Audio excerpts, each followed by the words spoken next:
L'actualité à la une ce soir. Les jeunes politiques maliens étaient les meilleurs au concours de renforcement de capacité de jeunes leaders en politique. Ils sont arrivés premiers devant le Niger. Le Burkina est classé troisième. Leur exposé a convaincu le jury de l'Institut général Tiemoko Margarango qui a organisé le projet. Ce sont là les résultats nets du continuum. Le recrutement des enseignants ne suit pas toujours l'ouverture des collèges. La conséquence se trouve à Abanga où le directeur du CG enseigne à lui seul presque toutes les matières. Nous avons rendu visite à l'école, images et témoignages. Et puis, un spectacle rend hommage à la jeunesse. Kombibi, c'est une création de la compagnie Irène Tassambedo. Il a été présenté vendredi à la 4e édition du Festival de danse de Ouagadougou. La créatrice est l'invitée du journal. Bonsoir. Bonsoir. On revient à vous tout à l'heure. Bonsoir à tous. Et merci de suivre le 20h de la télévision du Burkina. On vous en parlait hier. L'Australienne enlevée le 15 janvier dernier a été libérée. Cette libération aurait été possible grâce aux autorités nigériennes et burkinabè. Jocelyne Elliott serait en sécurité au Niger. Elle devrait arriver demain à l'aéroport international de Ouagadougou aux environs de 9h selon le ministère des Affaires étrangères. Son mari, lui, est toujours retenu par le groupe Al-Qaïda au Maghreb islamique. Le Mali a remporté le premier prix du concours du programme de renforcement de capacité des jeunes leaders en politique. C'est un programme de l'Institut général Tiemoko Margarango. C'était au cours d'une conférence régionale sur la charte régionale co-organisée avec la Fondation internationale de parti de centre suédois Oumou Cissé. Le Mali est le grand gagnant du concours PIPA, le programme de renforcement de capacité des jeunes leaders en politique. Et ce sont les jeunes de l'Union pour la République et la démocratie, URD, parti malien de l'opposition qui rafle le premier prix devant le PNDS du Niger, l'ADF-RDA du Burkina Faso. C'était à la clôture de la conférence régionale sur la charte africaine de la jeunesse. J'éprouve des sentiments de joie, mais aussi un sentiment de fierté, parce que quand on est primé, ça veut dire quand même qu'on a mis de son sérieux pour faire un travail. La charte africaine de la jeunesse a été adoptée en 2008 et le Burkina Faso est le 11e pays à l'avoir ratifiée. La charte a servi de viatique pour l'élaboration de la politique nationale de jeunesse. Laquelle politique nationale de jeunesse nous allons bientôt relire pour l'adapter au nouveau contexte. Nous sommes obligés de relire cette politique nationale pour l'adapter aux légitimes aspirations et aux attentes fortes de notre jeunesse. Le programme PIPA a été lancé en 2012. Il donne l'opportunité aux jeunes Africains d'améliorer leur participation et leur influence dans la politique et dans la société, dans le sens de la consolidation de la démocratie et des droits humains. Rôle et place de la jeunesse, justement, dans le développement communal, c'était le thème d'une conférence publique à Bobo-Dioulasso. L'initiative pour la relance socio-économique de la ville de Sia est à l'origine. Pour eux, la jeunesse doit être au cœur de tout processus de développement. Après l'insurrection, cette conférence lance une série d'activités sur place. Christine Koulibaly. Moins de 30% des potentialités de la commune de Bobo-Dioulasso sont aujourd'hui exploitées selon le conférencier. De ces potentialités sous-exploitées, la jeunesse. Une jeunesse que l'initiative pour la relance socio-économique de la ville de Bobo-Dioulasso veut mettre au cœur de tout processus de développement. Impliquer cette jeunesse au niveau des collectivités, ça ne peut passer que par la dynamisation de leur organisation. Donc, il faut que ces organisations soient assez structurées, assez représentatives, et aussi que ces organisations puissent valoriser ce potentiel qu'ils ont. Cette valorisation passe nécessairement par l'engagement et la responsabilisation de la jeunesse. Une jeunesse qui s'est dit abandonnée, une jeunesse qui s'est dit oubliée, est une jeunesse déprimée, c'est une jeunesse qui ne s'engage pas. Ou du moins, lorsqu'elle veut s'engager, elle est prête à détruire, elle est prête à casser. Nous voulons aujourd'hui que la jeunesse sache qu'elle a une force. Et c'est cette prise de conscience qui peut permettre à ce que la jeunesse s'engage résolument pour le développement. Pour une réelle relance du développement socio-économique de la commune, l'initiative entend conduire un diagnostic participatif dans les 7 arrondissements afin de déceler les vrais problèmes de développement et recueillir les propositions de solutions. Des éléments qui seront mis à la disposition des futures autorités communales.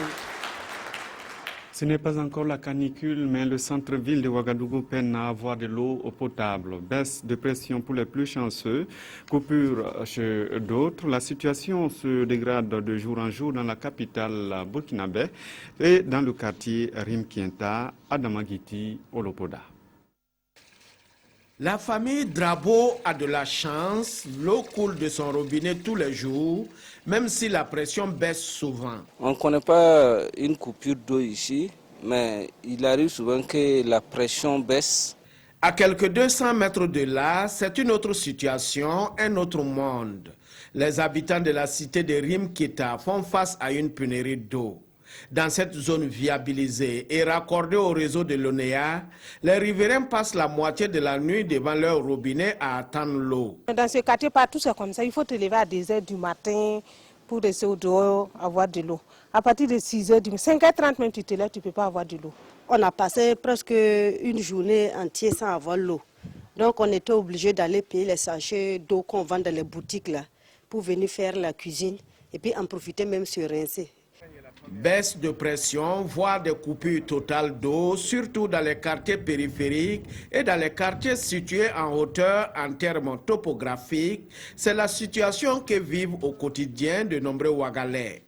Et les facteurs explicatifs de ce déficit sont entre autres l'expansion spatiale de la ville de Ouagadougou et la forte augmentation de la demande en eau. Actuellement, les besoins en eau de la population sont largement au-dessus de nos capacités de production. Et c'est ce qui explique que, en temps normal, et comme en temps de forte canicule, eh bien, on enregistre effectivement des coupures plus ou moins graves dans les différents quartiers. Et effectivement, même au jour d'aujourd'hui, il y a des quartiers qui connaissent des coupures, même si la gravité est moindre que pendant la période de canicule. Pour s'approvisionner en eau potable, les femmes, pour la plupart, sont souvent obligées de se rendre devant ces pompes. La rareté de cette source de vie fait grimper les prix de vente chez certains revendeurs. Sans coupure, la barrique d'ordinaire, c'est 200 francs. Mais maintenant, quand il y a coupure d'eau comme ça, il n'y a pas d'eau, ils peuvent aller à 300, 500, parfois même jusqu'à 1000 francs. Et il m'arrive souvent d'aller très loin chercher de l'eau pour venir laver les engins. Et là, les clients perdent patience et repartent. Et cela ne m'arrange pas du tout. Conscient des désagréments que le manque d'eau occasionne, le gouvernement a engagé des actions à court et moyen terme pour améliorer l'accès des populations à l'eau potable. Nous mettons en place un suivi quotidien à travers donc l'organisation d'une distribution par zone pour permettre en fait que même les zones les plus défavorisées, en fait ces zones c'est les quartiers périphériques, c'est les zones qui sont un peu en élévation du point de vue topographique, pour faire en sorte que ces zones également puissent, pendant une certaine période de la journée, puissent avoir de l'eau. Entre contraintes et défis, la nationale de l'eau prévoit mettre fin aux coupures d'eau en 2017 avec le projet Ziga 2 qui est en cours de réalisation. En attendant, l'ONEA invite les populations à avoir des réflexes d'économie d'eau et de bonne gestion des réserves d'eau. Le traitement des déchets biomédicaux reste aussi un casse-tête pour les structures sanitaires. Grand producteur, l'hôpital Yalgado Ouedraogo peine à les gérer. L'incinérateur en panne, ces déchets à risque sont traités de façon artisanale par un prestataire privé. Paul David Bambara, Nyarkiteda. Les ordures de ce genre, l'hôpital Yalgado produit chaque heure. Ce sont des déchets biomédicaux. Par leur nature, ils présentent des dangers pour le personnel soignant ainsi que tous ceux qui fréquentent l'hôpital. Quand on parle de déchets hospitaliers ou déchets biomédicaux, on peut avoir des déchets à risque infectieux et des déchets à risque non infectieux. Et à côté de ça, nous avons les déchets de soins à risque infectieux. Ça, leur spécificité, comme on l'a dit, à risque infectieux, ce sont des déchets qui, par leur nature, peuvent provoquer des maladies ou des nuisances. Au regard de leur caractère dangereux, ces déchets doivent être traités de façon spécifique et avec diligence. Les déchets à risque infectieux sont produits dans les services cliniques et médico-techniques. Et pour différencier ces déchets à risque des déchets ménagers, assimilables aux ordures ménagères, il y a un code couleur qui a été arrêté au niveau national et international. Quand on prend les sachets ou les récipients noirs, c'est pour recevoir les déchets assimilables aux ordures ménagères. Les sachets de couleur jaune, c'est pour recevoir les déchets à risque infectieux. Et les sachets de couleur rouge, c'est pour recevoir les produits toxiques comme les produits périmés de laboratoire et de pharmacie. Donc on appelle ça les déchets à haut risque infectieux. Des poubelles sont dressées pour récolter les produits dans les services et hors des services.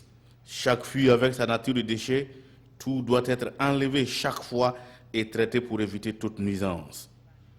Chaque jour, ces déchets sont enlevés quotidiennement dans tous les services. Et au niveau des urgences, comme la production est un peu intense, c'est à ce niveau le rythme d'enlèvement, c'est 2 fois par jour. Et ces déchets sont stockés en fonction de leur provenance. Si ce sont les déchets assimilables aux ordures ménagères, c'est stocké dans un bac aménagé pour ça. Et si ce sont les déchets à risque infectieux, ça c'est stocké devant l'incinérateur. Et ces déchets doivent être incinérés avant d'être enlevés. Malheureusement, à Yalgado, il y a problème. Tous les déchets sont stockés ici. Le seul incinérateur est hors d'usage depuis 3 ans. À force de surexploiter l'incinérateur, rapidement c'est tombé en panne. Et bon, donc on est là sans incinérateur. Le CHU Yalgado produit 180 kg jour uniquement pour les déchets biomédicaux à risque infectieux et pourrait même aller au-delà. C'est désormais donc un défi majeur à relever pour l'hôpital national de référence. Notre ambition, c'est effectivement d'avoir vraiment un vrai incinérateur moderne. En tout cas, nous avons élaboré notre plan de gestion des déchets biomédicaux qui comporte les différentes actions, ce qu'il faut en termes d'équipement, en termes de ressources humaines, etc., etc. Il faut le faire car les déchets biomédicaux doivent être traités avec soin. En attendant, l'enlèvement et le traitement sont confiés à un prestataire privé qui utilise les moyens traditionnels pour les incinérer à quelques encablures de la ville de Ouagadougou une fois dans la semaine. Des difficultés, on les note aussi dans le secteur de l'éducation où l'on enregistre un déficit d'enseignants. Dans le CG d'Abanga, à 40 km de Seba, dans la région du Sahel, il n'y a qu'un seul, le directeur, qui dispense 4 matières pour pallier le manque. Adama Guiti, Bouma Ernest Nebié. Le collège d'enseignement général de Abanga a ouvert ses portes en 2015 dans le cadre de la mise en œuvre du continuum éducatif et depuis lors, cet établissement situé à une quarantaine de kilomètres de Seba, chef-lieu de la province du Yaga, manque de tout. Pas d'enseignant titulaire, le directeur est seul. Pour le moment, je suis le seul enseignant titulaire qu'on a affecté ici. Pour le moment, on est là, on n'a pas reçu des affectations en matière d'enseignants. L'établissement compte pour le moment 2 classes, à savoir la 6e et la 5e.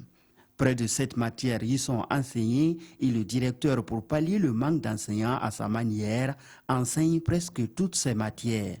Professeur d'histoire, professeur de géographie, de français, Diallo Yembouadou est également professeur d'anglais par la force des choses. C'est avec les petites connaissances que j'ai reçues depuis le lycée. Voilà. Et puis bon, la première année à l'université, on a eu à faire l'anglais. C'est avec ce peu-là que j'essaie de jauger pour donner les petits éléments aux enfants. Pour les cours de mathématiques, il s'attache les services d'un professeur de Solhan, une commune rurale située à une vingtaine de kilomètres de Abanga. J'interviens au CG de Abanga, on ne m'a pas affecté ici, donc on m'a demandé d'intervenir sous forme de vacation. Un manque d'enseignants qui n'est pas sans conséquence sur la qualité de l'éducation dans cet établissement. La plus forte moyenne dans la classe de 5e est de 10. Les élèves eux-mêmes, on n'arrive pas à les satisfaire comme il le faut. Et puisque chaque fois, bon, ils sont ici, ils font les cours ici, demain ils n'ont pas cours. Je suis obligé de courir de gauche à droite. Et moi, en tant que directeur, il y a des moments, ce n'est pas du tout facile. Pour résoudre ce manque d'enseignants, le directeur dit avoir introduit à plusieurs reprises auprès de sa hiérarchie une requête et est toujours dans l'attente. Et voilà comment sa hiérarchie explique le manque d'enseignants dans son établissement. Comment cela s'explique? C'est parce que pour le moment, l'État n'a pas pu, en tout cas, pourvoir tous ces établissements-là en enseignants nécessaires. Mais je pense que incessamment, ça sera fait. Tous les besoins nécessaires sont compilés et envoyés à la hiérarchie régionale. Nous ne pouvons que faire ça en attendant. Il n'y a pas que les enseignants qui manquent dans ce CG. Le collège n'a pas suffisamment de tables-bancs. Ce dispositif pour pallier le manque. Oui, depuis l'année passée, on est venu construire l'école, mais il n'y a rien comme équipement. Donc, souvent, on part payer des planches depuis Puitenga pour venir confectionner des tables-bancs pour les élèves. Vous l'avez constaté dans les classes. Les manuels scolaires, les bureaux pour les enseignants et les surveillants font aussi défaut. Le manque de logement est aussi crucial. Ce bâtiment qui devrait abriter seulement les bureaux de l'administration est devenu le logement du directeur. Selon le directeur provincial de l'éducation nationale et de l'alphabétisation de Yaga, presque tous les établissements de la province vivent les mêmes réalités. Et il appartient à chaque directeur, ajoute-t-il, de libérer son génie créateur pour faire fonctionner son établissement en attendant qu'une solution définitive soit trouvée. Vivement que la solution se trouve, sinon dans la commune de Wessa, dans le sud-ouest, le problème d'enseignants est moins remarqué, mais les établissements ont besoin de moyens financiers pour continuer l'enseignement du balafon au primaire. Le cours se donne depuis 2010 dans 28 écoles primaires publiques de la localité. L'activité périscolaire présente un bilan mitigé, faute de moyens. C'est de la régienne Dramandadia.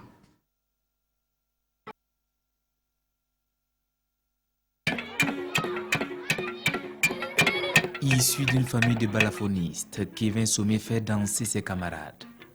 Nous sommes à l'école de Langley, dans la circonscription d'éducation de base de Wessa, où le balafon d'Agara est en expérimentation à l'école primaire depuis décembre 2010.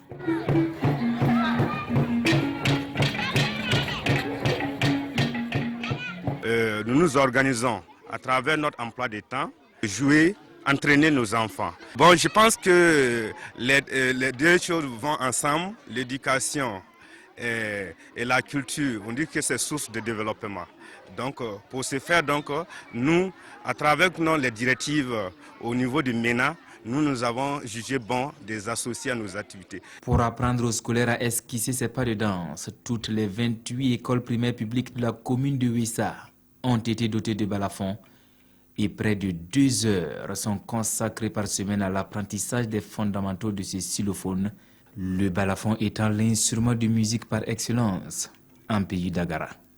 Mais cette initiative de la municipalité a pris un coup courant l'année scolaire 2014-2015 sous la transition.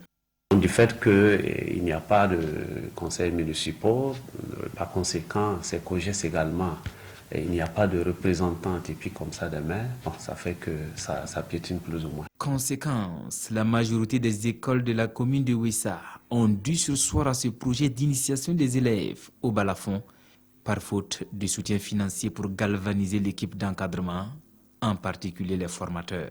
Ne disposant pas d'enseignants techniquement formés pour encadrer les enfants, et on était obligé, de concert avec les APE et les COGES dans les écoles, de faire recours à des personnes de ressources. Malheureusement, les moyens faisant défaut, ces personnes de ressources à un moment étaient obligées vraiment de nous abandonner. À travers cette activité humaine, c'est du bénévolat. Ils accompagnent les enfants, mais la difficulté c'est qu'on ne les accompagne pas avec les choses, surtout le carburant qu'ils utilisent pour venir en tout cas entraîner les enfants.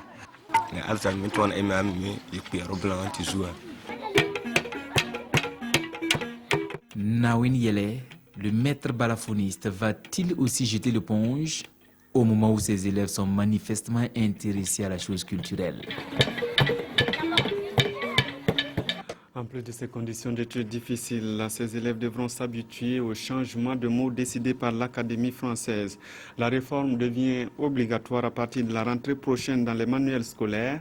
Les accents circonflexes, les traits d'union vont disparaître dans certains cas. Paul David Bambara Mounirakiri. La langue française évolue. Ne vous étonnez pas de lire dans certains manuels scolaires, surtout les plus récents, le mot oignon sans le i, le mot nénuphar sans le ph, le mot week-end sans son trait d'union ou même le mot maîtresse sans son accent circonflexe. La révision orthographique de l'Académie française devient obligatoire pour ce qui concerne les manuels scolaires. En tout, 2400 mots sont rectifiés dans le but de simplifier la langue et de supprimer certaines incohérences. L'objet de ces rectifications n'est pas de remplacer les graphies qui existent, mais de proposer d'autres possibilités orthographiques qui sont censées être plus simples. Cette réforme orthographique ne date pas d'aujourd'hui. Elle est en vigueur depuis son adoption en 1990. Et selon le grammairien Youssouf Ouedraogo, elle s'impose à tout l'univers francophone.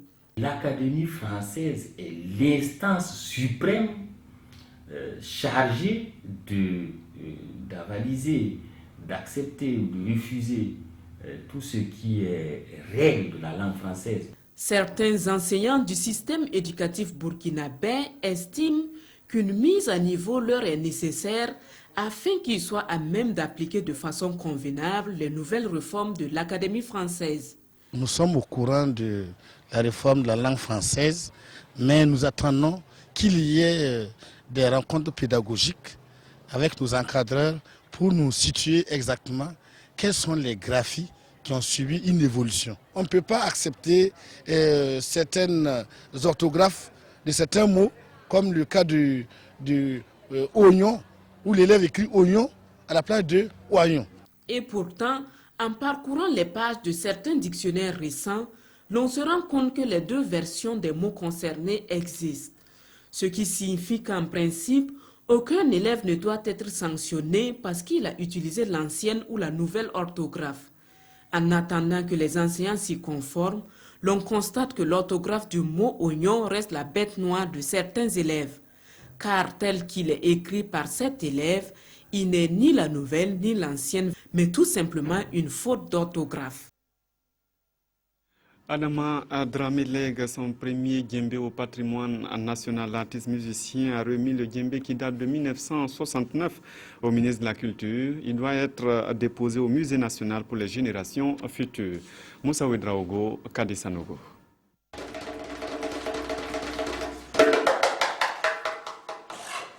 À travers ce geste, le célèbre percussionniste et musicien de renommée internationale Adama Dramé remet son premier djembé au ministre de la Culture, des Arts et du Tourisme au profit du Musée national. Ce djembé qui date de 1969 est un concentré d'affection, d'amour, de reconnaissance, une partie de sa vie. Avec cet instrument de musique, il a porté très haut le flambeau du rayonnement culturel du Burkina pendant 50 ans. Après 50 ans de carrière dans le monde entier, cet acte pour moi est, comme l'a dit le ministre, c'est un acte de patriotisme. C'est parce que j'aime mon pays, j'aime ma culture, je suis fier de mon identité burkinabé et que cet instrument est une partie de moi-même.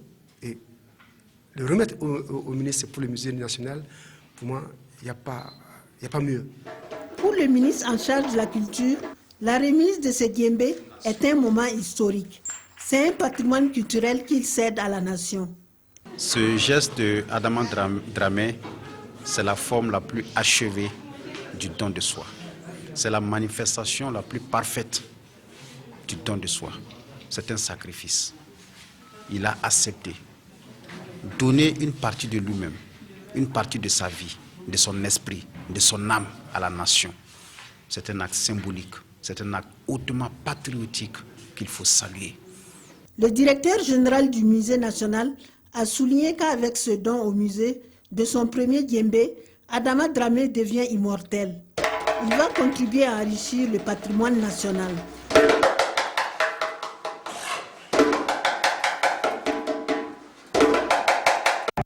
Du spectacle chorégraphique ponctué de danse, de chant et de musique, il rend hommage à la jeunesse très engagée selon les organisateurs et parfois oubliée. Comme BBC est une initiative de la compagnie Irène Tassambedo que nous recevons juste après ce reportage, Nongba Kouda Abdul Rasmanezongo. Musique, danse, chant, rythme ce spectacle intitulé Comme BBC ou Jeunesse, à la grande satisfaction du public, mais aussi de la première dame du Burkina Faso.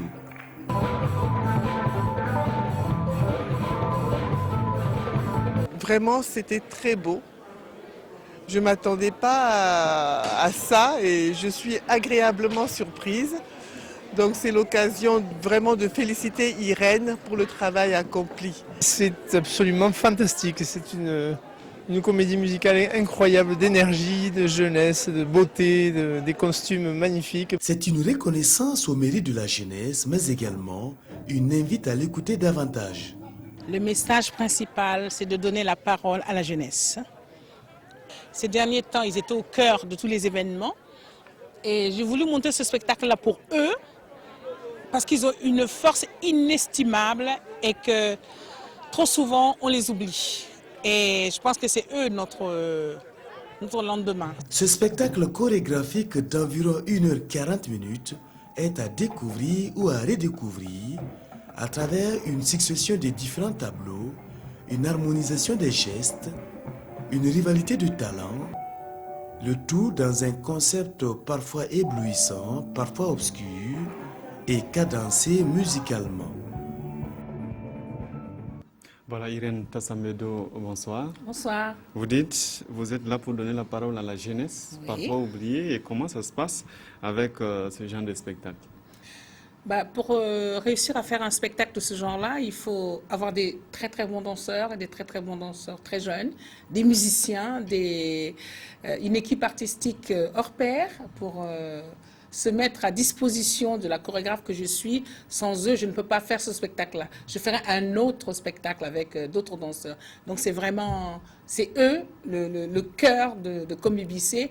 Et ils avaient tous envie, ils avaient la rage, l'espoir, l'amour, la joie, ils avaient tout ça en eux. Donc ça n'a pas été très difficile de monter un spectacle avec une équipe pareille, parce que c'est leur histoire. Alors c'est leur histoire, mais très souvent, lorsqu'on vous suit, les non-initiés ne vous comprennent pas du tout, il n'y a pas de mots, il n'y a pas de lettres. Comment arriver justement à décrypter ce genre de spectacle?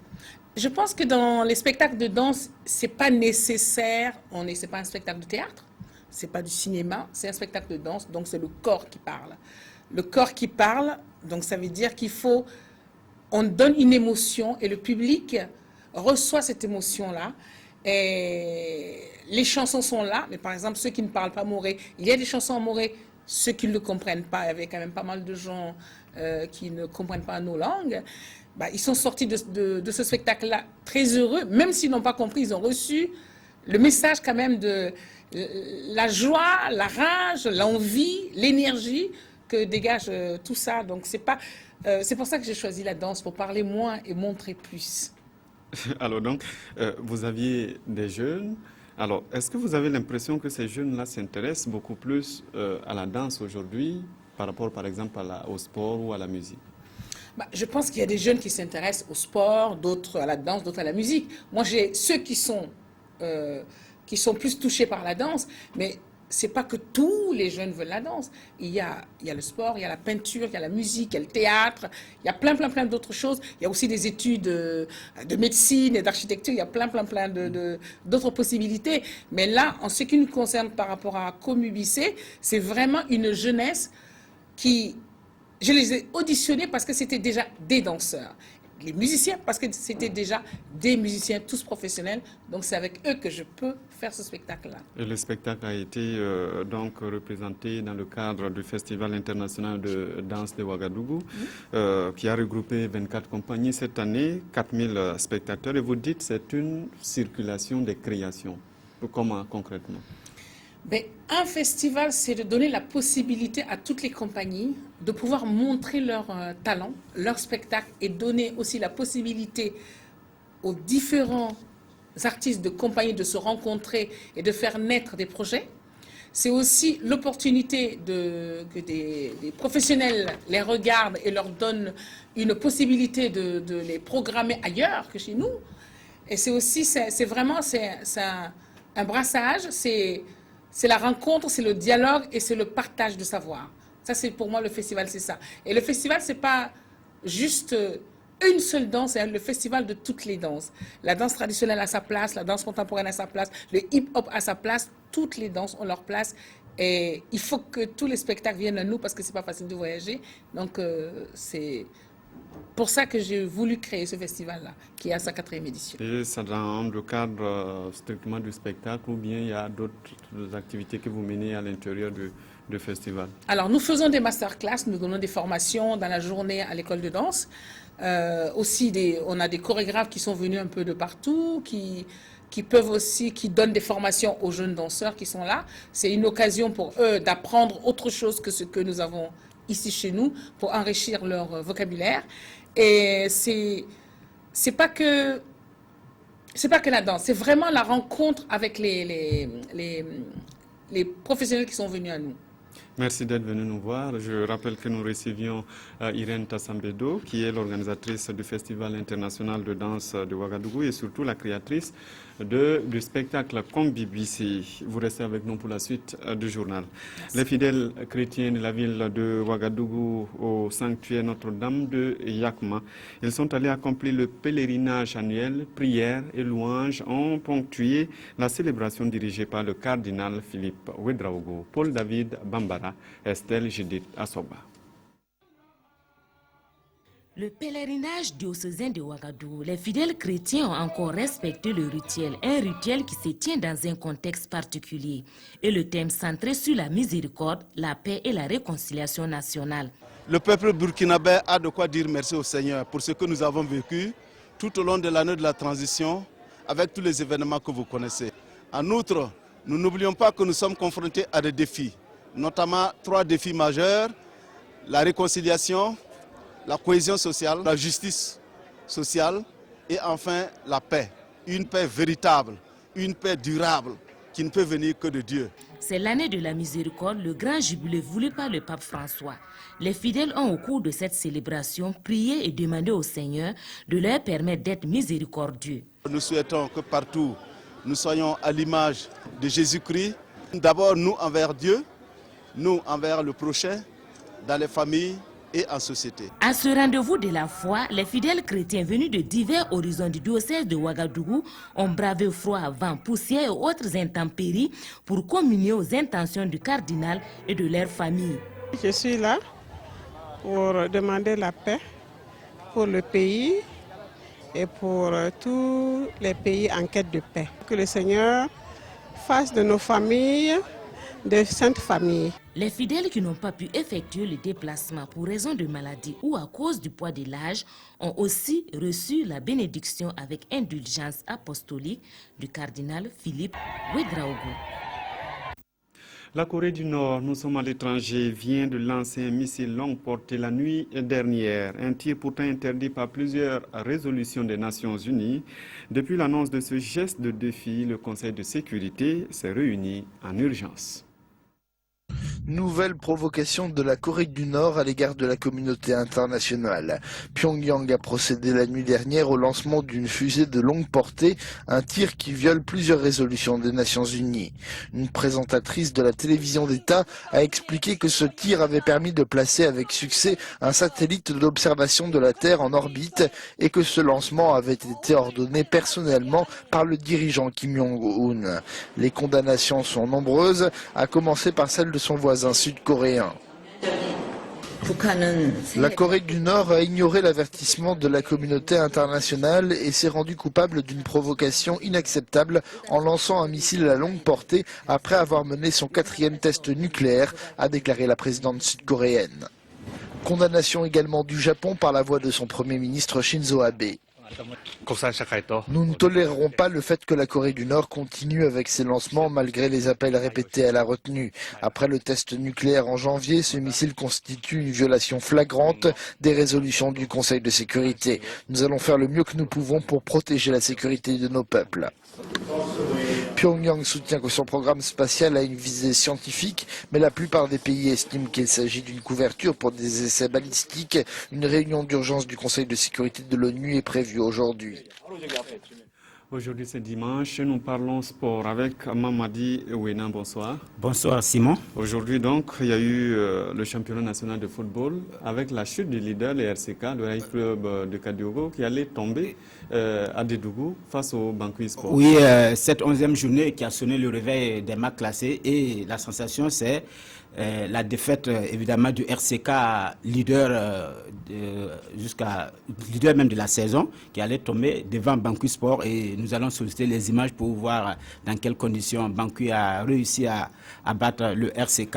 Et vous voyez les images de ce match et le Banqui qui a profité d'une erreur de la défense, mésentente entre le gardien de but et Rachid Koulibaly pour inscrire l'unique but de la partie. Et malgré des tentatives du RCK en seconde période, le leader n'a pas réussi à revenir dans ce match parce que les conditions n'y étaient pas. Et là, nous allons arriver au match EFO-COSAF, l'unique match de Ouagadougou. Là, c'est le but de l'EFO qui marque le but à la première période. Et COSAF qui, en seconde période, va réussi à égaliser un but partout entre ces deux formations. Et les autres résultats de ce championnat, l'USI qui avait une sanction de 3 matchs, 2 délocalisés à Koudougou et un match à huis clos, a réussi à gagner l'AS Sonabel 2-0 dans ce match à huis clos et purge ainsi sa peine.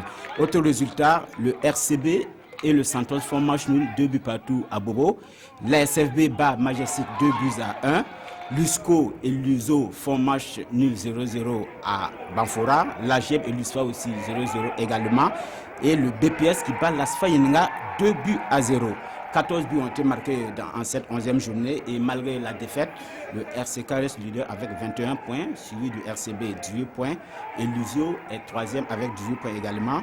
Au bas du tableau, on parlera des relégables, c'est Majestic 15e avec 7 points et Banqui Sport 16e et dernier avec 6 points. Et puis rapidement, la finale de Chan qui a été jouée ce soir avec la victoire du Congo. Oui, la RD Congo qui bat le Mali cet après-midi au stade Amaoro de Kigali en finale du 4e championnat d'Afrique des Nations. Il faut dire que les Congolais succèdent ainsi à la Libye et cette formation de la RD Congo est couronnée pour la 2e fois. Et après le sacre de 2009 en Côte d'Ivoire, c'était lors de la première édition. On avait vu les Kidaba là-bas et cette fois-ci, c'est un autre groupe. Et ça montre que le tout-puissant Mazembe et l'ASV ne sont pas compétitifs sur le plan africain par hasard. Alors, donc il y a du travail qui se fait là-bas. Merci Mamadi Ouena. C'est la fin aussi de cette édition. Merci de nous avoir suivis. Toute l'équipe technique s'est jointe à moi pour vous dire merci de nous avoir suivis tout au long de cette semaine. Peggy Wedraogo vous retrouve demain pour le 20h.